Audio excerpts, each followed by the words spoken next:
बल्दिया जुनूबी में मेडिकल के हवाले से हमने बताया था कि दमादम मस्त कलंदर हो रहा था और इलियास जदून जो कि इंतहाई मशहूर हैं कि वो बल्दिया जुनूबी की मुख्तलिफ कमरों की इमारतों को तड़ाले डाल चुके हैं, क्योंकि वो बगैर लाउड स्पीकर के यानी कि बगैर भोपू के ही उनका मुंह काफ़ी है और उससे दरारें पड़ चुकी हैं। और कल जो मुजाहरा हो रहा था उसमें वो जिस तरह सुल्तान राही का किरदार अदा कर रहे थे, उससे यकीनी तौर पर नईम यूसुफी की जान को खतरा महसूस हुआ कि ये छत मेरे ऊपर ही ना आ जाए। तो उन्होंने फौरी तौर पर इलियास जदून से मुलाकात की और उनको तसल्ली दिलाई और यकीनी तौर पर कोई डिस्प्रिन दी होगी।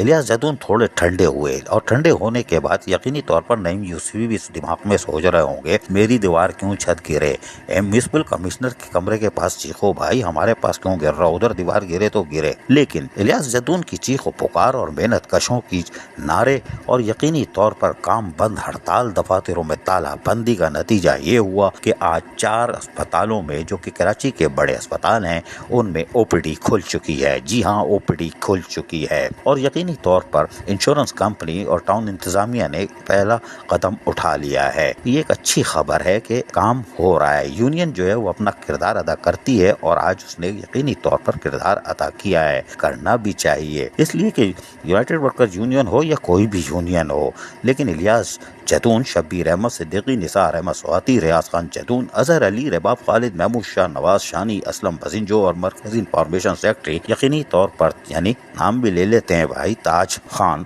उनकी काविशों से और मेहनत कशों के बुलंद बाला नारों से और इलियास जदून की ललकार ने यकीनन जो ज़लज़ले से कम नहीं होती उसने असर दिखा दिया। मेहनत कशों को जायज़ हुकूक और मफादात का तहफ़्फ़ुज़ करना यूनियन का काम है और अगर आज 4 ओपीडी खुल चुकी है तो ये एक मेहनत कशों के लिए अच्छी खबर है।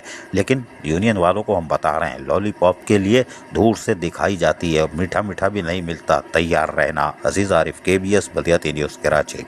ऐसी ही खूबसूरत वीडियोस फ्यूचर में हासिल करने के लिए रेड बटन पर क्लिक करके और बेल आइकॉन को प्रेस करके हम सबके सब्सक्राइबर बनना मत भूलिए।